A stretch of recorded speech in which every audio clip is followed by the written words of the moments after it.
राहुल गांधी के ऊपर बीजेपी इस तरह वो हल्ला करती है जैसे कि उनके सांसद भाजपा के सांसद या भाजपा के नेता ने कभी कोई गलत बयानबाजी नहीं की है। आप देख रहे हैं नेक्स्ट टू न्यूज हिमाचल। देश में बढ़ती हुई महंगाई, बेरोजगारी और मोदी के चहेते उद्योगपतियों द्वारा देश के धन की लूट को देखकर देश की जनता का मोह भाजपा और नरेंद्र मोदी से भंग हो चुका है। हिमाचल कांग्रेस के पूर्व प्रदेश सचिव ठाकुर हीरापाल सिंह ने कहा कि देश की जनता राहुल गांधी से जुड़ रही है। यही भाजपा नेतृत्व को बर्दाश्त नहीं हो रहा है, जिसके चलते राहुल गांधी को विभिन्न रूप से परेशान व प्रताड़ित किया जा रहा है। पूर्व प्रदेश सचिव ठाकुर हीरापाल सिंह ने कहा कि भाजपा नेतृत्व जितना राहुल को घेरेगी उतना ही नुकसान बीजेपी तथा संघ का होगा, क्योंकि न्यूटन के तीसरे नियम के अंतर्गत क्रियाओं के प्रति उतनी ही विपरीत प्रतिक्रियाओं का असर होता है।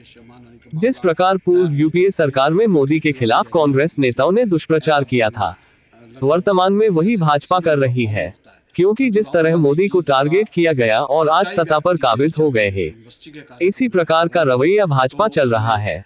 केंद्र का संपूर्ण नेतृत्व ईडी, न्यायालय, जांच एजेंसियां और धन बल का बोलबाला बनाकर उनकी इमेज को समाज में खराब करना है।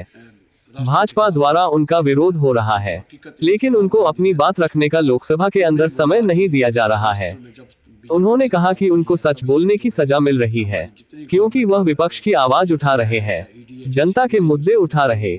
यह उसी का नतीजा है। भाजपा ध्यान भटका रही है ताकि जेपीसीसी के गठन की मांग और अदानी के विषय को भ्रष्टाचार मुद्दे पर जनता का ध्यान न जाए, जनता की उंगली बीजेपी अदानी की मिलीभगत पर न पहुंच सके। राहुल गांधी के ऊपर बीजेपी इस तरह वो हल्ला करती है जैसे कि उनके सांसद भाजपा के सांसद या भाजपा के नेता ने कभी कोई गलत बयानबाजी नहीं की है। यहाँ तक प्रधानमंत्री मोदी जी ने भी कई बार विदेशों में जाकर के राष्ट्र के पूर्व नेताओं, पूर्व प्रधानमंत्रियों के बारे में हर कुछ बोला है। और जब वो राष्ट्र में होते हैं, रैलियां करते हैं, तो कई बार वो भी विपक्ष के नेताओं के ऊपर बयानबाजी करते हैं, ऐसी बयानबाजी करते हैं जो जिसे सुना नहीं जा सकता है। परंतु वो कांग्रेस के नेताओं की दरियादिली ये होती है कि उसमें उनके ऊपर सम्मानहानि का मामला दायर नहीं करते हैं, क्योंकि चुनावी रैलियां होती है, इसमें ऐसा बोलना लगभग जैसे सभी नेताओं कॉमन होता है। परंतु राहुल गांधी जी द्वारा सच्चाई व्यक्त की गई जब एक यूनिवर्सिटी के कार्यक्रम में हार्वर्ड में, तो उसमें एक मिर्ची लगी भाजपा को, जो वर्तमान में आज सरकार राष्ट्र में है, कि देश के बाहर राहुल गांधी ने राष्ट्र के खिलाफ बहुत कुछ बोला है। परंतु हकीकत ये थी कि राहुल गांधी ने ऐसा कुछ नहीं बोला। उनने बोला कि राष्ट्र में जब बीजेपी की सरकार बनी है तभी से जो है हमारी जितनी गवर्नमेंट एजेंसियां हैं, चाहे ईडी है, चाहे सीबीआई है, उसका दुरुपयोग हुआ है, कोर्ट के ऊपर दबाव बनाया जाता है, चुनाव आयोग दबा हुआ है, तो सरकारी एजेंसियों को दबाया गया है।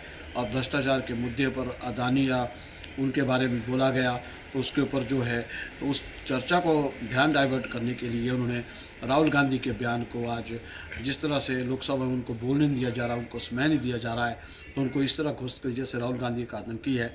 ये भाजपा और संघ की घटिया सोच है। और मेरा भाजपा के दोहरे चरित्र से एक वो रहेगा कि भाजपा ने जब सत्ता में होती है तो उनका चरित्र, विपक्ष में होते हैं तो उनका कुछ और होता है। तो जिस तरह मोदी जी ने कभी पूर्व प्रधानमंत्रियों के बारे में बोला कि राष्ट्र में कोई विकास नहीं हुआ या जो भी बातें कही, तो हमारे जब यही बात राहुल गांधी जी कहते हैं तो उनको देश का गद्दार कहने की बात ही करते हैं। परंतु इनको ये पता होना चाहिए कि राहुल गांधी की जो परिवार है वो राष्ट्र के लिए देशभक्त है। दो प्रधानमंत्री इस राष्ट्र को दिए हैं और उनको अपनी जान दी है। तो राहुल गांधी के बारे में भाजपा का जो अड़ंगा या आज दुष्प्रचार कर रही है वो दुर्भावनापूर्ण है। और कल जो न्यायालय में एक 2 वर्ष की सज़ा उनको दी गई है, वो भी एक कानून हथकंडा है। उसमें भाजपा इतने खुश हो रहे हैं कि उनकी लोकसभा जो उनकी वो है वो छीनी जा सकती है। परंतु ऐसे कई नेता भाजपा है जिनके ऊपर सजा हुई है, या अन्य जो नेता है उनको आज तो चाहे वो जमानत पर है, उनके कभी उनके खिलाफ कार्रवाई नहीं हुई। परंतु राहुल गांधी को टारगेट किया जा रहा है सिर्फ इसलिए क्योंकि कांग्रेस की जान राहुल गांधी है। राष्ट्र में राहुल गांधी ने पहचान बनाई है, राहुल गांधी की इमेज है, उसको डैमेज करने के लिए भाजपा का IT सेल, भाजपा का धन बल, भाजपा के नेता और संघ के नेता दुष्प्रचार कर रहे हैं, जो अशोभनीय है, असंसदीय है और निंदनीय है। धन्यवाद।